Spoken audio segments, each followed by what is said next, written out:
Your scars are where kindness learned to shine. The quiet alchemy of the wounded heart. All right, lovely lot. Gather round figuratively. Of course, put the kettle on. Get comfy in your favorite chair.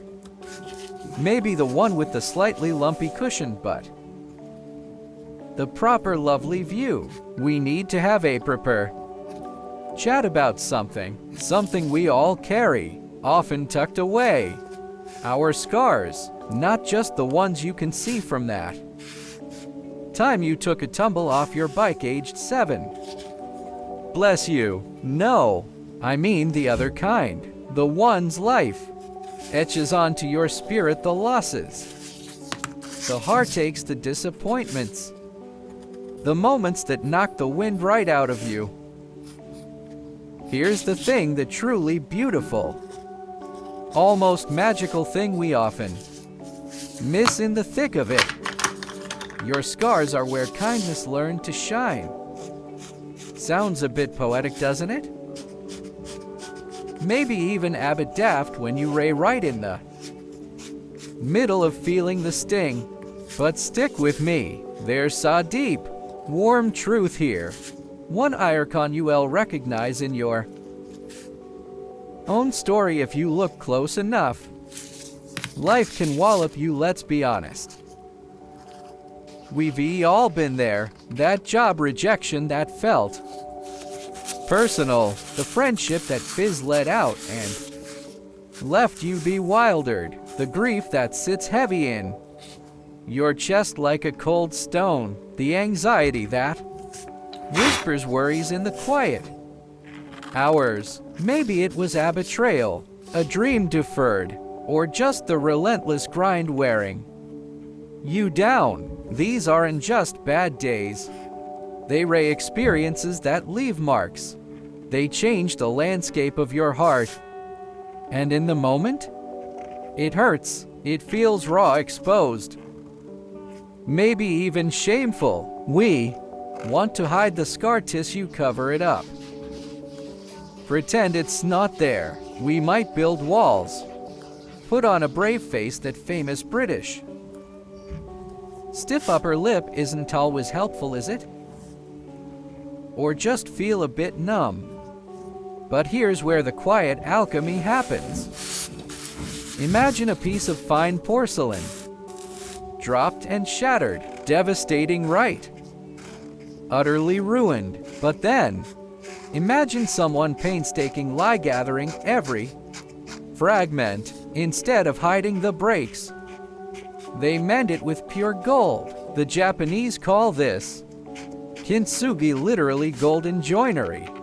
The cracks aren't hidden. They illuminated. They become the most beautiful, valuable part of the piece. The breakage is transformed into part of its unique story, its strength, its art. That's what happens inside you when life cracks you open. Scars teach empathy like nothing else. Before you truly felt deep loss, could you really grasp the profound emptiness it leaves in someone else? Before you rest led with crippling self-doubt, did you fully understand the paralyzing fear in a friend says when they faced a challenge?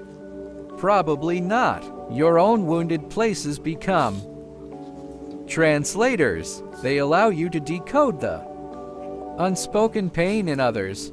That scar from lone lines it's no a homing beacon for spotting someone else feeling adrift in a crowded room. That's not just sympathy. That's deep, resonant empathy. That's the bedrock of true kindness. Scars soften sharp edges eventually. Hardship can make you bitter. Absolutely. But if you walk through the fire-conscious lie, something else happens. The rough, defensive edges you might have carried, the impatience, the quick judgment, the need to be right can get smoothed down. You realize life is far too complex far too fragile, far too hard sometimes to be throwing stones. Your own stumbles teach you gentleness. You learn to offer a hand up, not a pointed finger. You understand that everyone is fighting a battle you know nothing about. That's softening. That's kindness putting down roots. Scars reveal your true sturdy core. When the storm hits and everything superficial gets stripped away, what's left standing?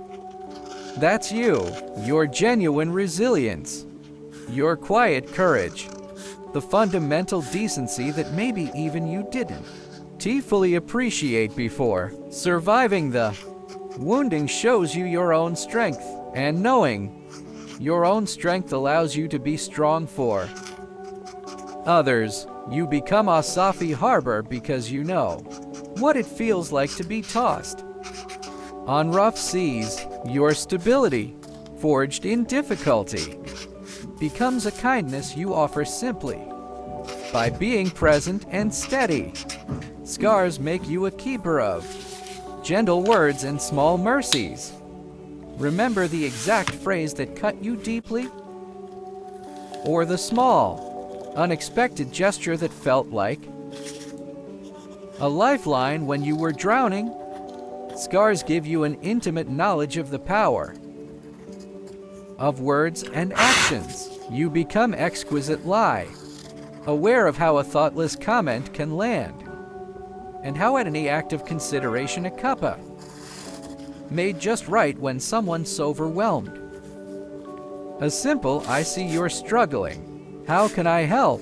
sitting in comfortable silence when words fail can be a balm. Your kindness becomes more intentional, more precise, more needed.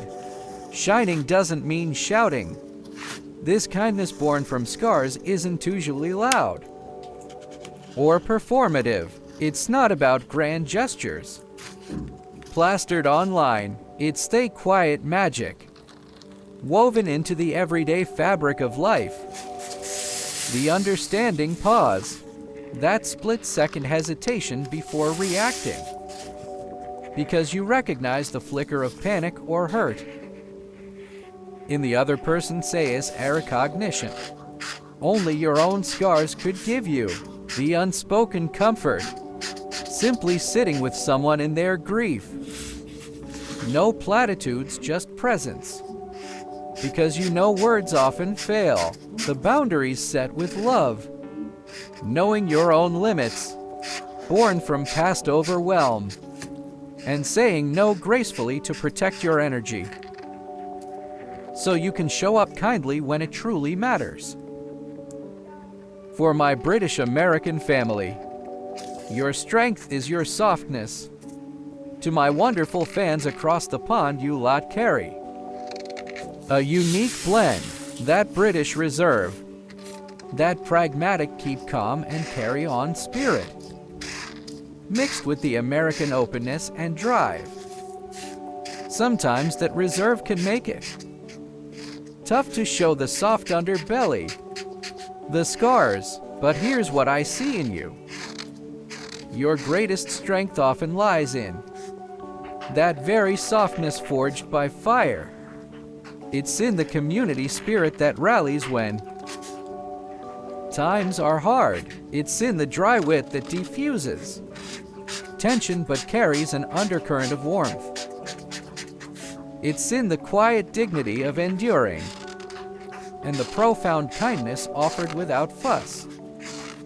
When you spot a fellow human struggling, you understand deep in your bones that life isn't always easy, but we don't have to make it harder for each other. Your scars have taught you the immeasurable value of a sturdy cup of tea, a listening ear, and simply showing up. So let your scars catch the light. Please, don't hide your mended places. Don Topolo, jize for the ways life has shaped you, even the painful bits, those golden seams, where your kindness learned to shine. They are your superpower.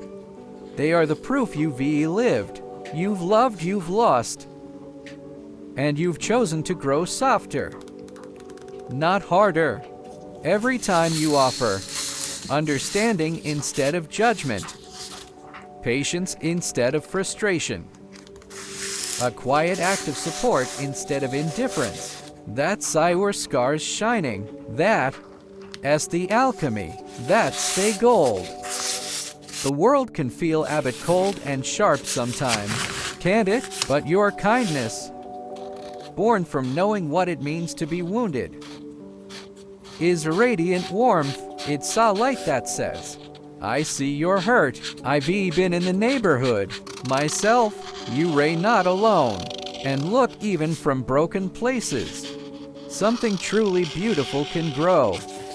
So wear your golden seams with quiet pride. My dears, tend to them, honor the lessons they taught you, and keep letting that unique, scar-born kindness shine out. It's the most beautiful, resilient, and desperately needed light there is. Now go put the kettle on again, yeah? You're doing brilliantly, truly.